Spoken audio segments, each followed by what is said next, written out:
Hello বন্ধুরা, মজুমদার কিচেনে আপনাদের সবাইকে স্বাগতম। আজ আমি আপনাদেরকে দেখাবো হাঁসের রেসিপি। এই হাঁসটা ভালোভাবে পরিষ্কার করে ধুয়ে নিতে হবে। আর এই হাঁসের গায়ে যে ছোট ছোট পশমগুলো আছে সেগুলো ভালোভাবে পুড়িয়ে নিতে হবে। চামড়া সহ হাঁসটা ভালোভাবে কাটতে হবে। মশলাগুলো প্রয়োজন তা হচ্ছে জিরা বাটা, রসুন বাটা, আদা বাটা। প্রত্যেকটা মশলা ভালোভাবে পাটায় বেটে নেওয়া হয়েছে। এখানে আছে পেঁয়াজ বাটা আর আছে চই ঝাল। হাঁসের মাংস চই ঝাল দিয়ে রান্না করলে অসম্ভব সুন্দর খেতে টেস্ট হয়। নিয়েছি গরম মশলা বাটা আর এখানে নিয়েছি আলু।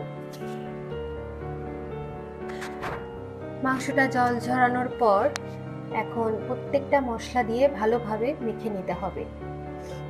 মাংসের মধ্যে প্রথমেই লবণ, হলুদ দিয়ে সামান্য পরিমাণ জিরা বাটা, সামান্য পরিমাণ রসুন, আদা সব একসাথে ভালোভাবে মাখিয়ে নিতে হবে।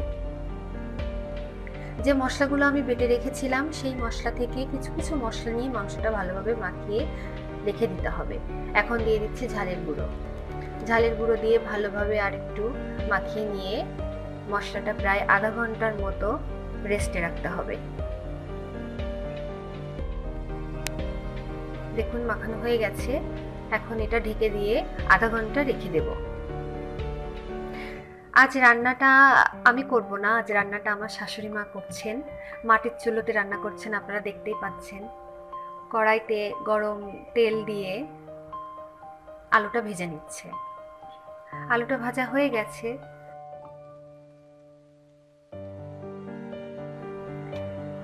আলু ভাজা সেই তেলে দিয়ে দিচ্ছে দুইটা তেজপাতা, মাঝখান থেকে চিড়ে দিয়ে দিয়েছেন, আর দিচ্ছে গোটা জিরে।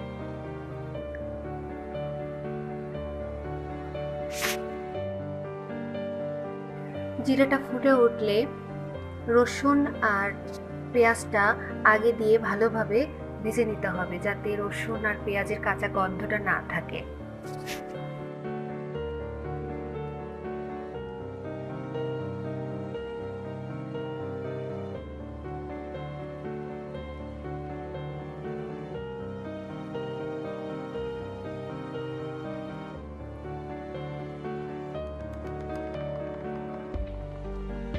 পেঁয়াজ আর রসুনটা ভালোভাবে ভাজা হয়ে গেছে। এখন এর মধ্যে মাংসটা দিয়ে ভালোভাবে নেড়ে চেড়ে মশলার সাথে মিশিয়ে দিতে হবে। বাইরে সামান্য হালকা বৃষ্টি হচ্ছে। এই বর্ষার মধ্যে, বর্ষাকালে হাঁসের মাংসটা খেতে কিন্তু অসম্ভব সুন্দর লাগে। আর সেটা যদি হয় বাটা মশলা আর কাঠের চুলায় রান্না।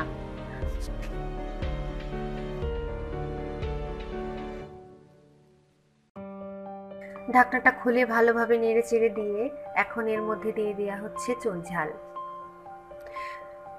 হাঁসের মাংস চই ঝাল দিয়ে খাওয়ার রান্না অন্যরকম একটা টেস্ট হয়, যারা খেয়েছেন তারা জানেন।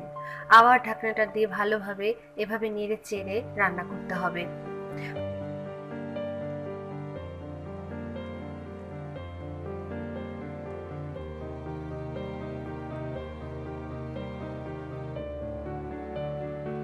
আলু দিয়ে ঢাকনা দিয়ে ঢেকে রান্না করতে হবে আরো 5 থেকে 10 মিনিট। হাঁসের মাংস এভাবে ঢেকে ঢেকে রান্না করলে মাংসটা ভালো সেদ্ধ হয়ে যায়, এক্সট্রা কোনো পানি দেওয়া লাগে না।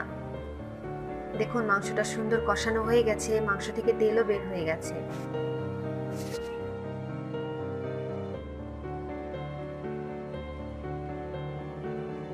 মাংসটা বারবার ঢেকে দিয়ে নেড়ে চেড়ে কষানোর পর এখন দিয়ে দিচ্ছি ফুটন্ত গরম জল। পরিমাণ মতো জল দিতে হবে। যেহেতু মাংসটা আমার অনেকটা সেদ্ধ হয়ে গেছে, তাই খুব বেশি জল দেব না। মাংসটা রান্না হবে কষা কষা, এজন্য খুব বেশি ঝোল আমরা রাখবো না। এখন ঢাকনা দিয়ে ঢেকে রান্না করতে হবে 10 থেকে 15 মিনিটের মতো। দেখুন ঢাকনাটা খুলে দেওয়ার পর রান্নাটা কিন্তু প্রায় হয়ে এসেছে। আলুগুলো সিদ্ধ হয়ে গেছে, মাংসটাও প্রায় সিদ্ধ হয়ে গেছে। আবার ঢাকনা দিয়ে 5 থেকে 10 মিনিটের মতো রান্না করে নিব।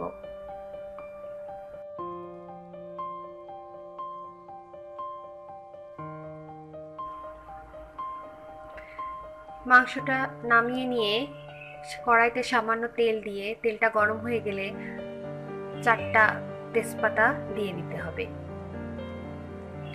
তেজপাতা ফুটে উঠলে দিতে হবে গোটা জিরে।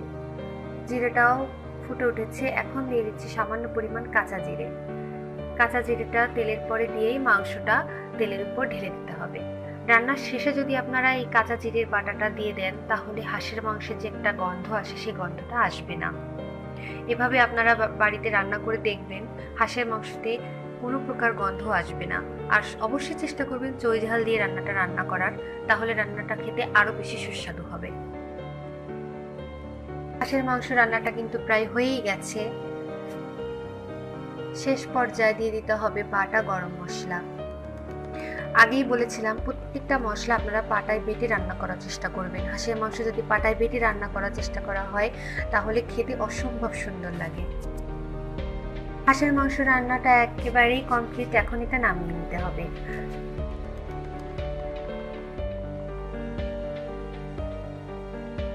দেখতেই পাচ্ছেন কতটা তেল ঝরেছে মাংস থেকে, আর কতটা লোভনীয় হয়েছে। আপনাদের যদি আমাদের এই রান্নাটা পছন্দ হয়ে থাকে, ভালো লেগে থাকে, লাইক কমেন্টস করবেন এবং সাবস্ক্রাইব করে আমাদের পাশে থাকবেন। ধন্যবাদ সবাইকে।